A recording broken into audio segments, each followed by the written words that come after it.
ছিল কয়টা বাছুরা ছিল সেগুলো ভাসে গেছে নদীর কয়টা গরু ছিল সেটি থেকে দুধ পাচ্ছিল সোলপলগুলো খায়া বড় হয়েছে সেই সোলপলগুলো আমার নাই সব শেষ হয়ে গেছে তোমাকে একটা কথা কবো তোমরা কুটি সুপ হয়ে আসো কে এই জায়গা থেকে কিচ্ছু নাই সবুজ আমার পরিবেশ ছিল আমাদের সব শেষ হয়ে গেছে আমাদের আর কিচ্ছু নাই নিজে থাকার আমার ছেলেটা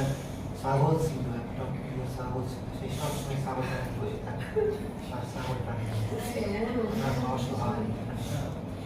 ও বাবা তুমি একটু দেখো না বাবা ওর ছাগলটা ওই সারাদিন কাঁদে বাবা জানো না বাবা সারাদিন কাঁদে ওর ছাগল এটা খাসি আছিল এত বড় সারাদিন ওর সাথে খেলেছিল এ রহিমার ওইগুলো মুরগি আছিল বাবা রহিমা কোন নাকি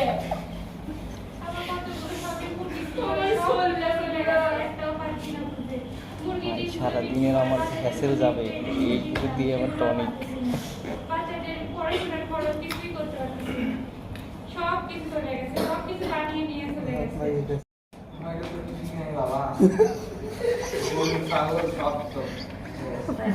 তো দেখলেন এখানে রিফিউজি ক্যাম্পে তাদের অবস্থা তারা আসলে খুবই মর্মাহত তারা ফ্যামিলি নিয়ে তারা পশু পাখি তাদের গৃহপালিত পশু নিয়ে তারা অনেক ভালো ছিল কিন্তু এই মুহূর্তে তাদের আর কিছু নেই তারা এখানে কোনো রকম খাবার খেয়ে জীবনযাপন করছে আসসালামু আলাইকুম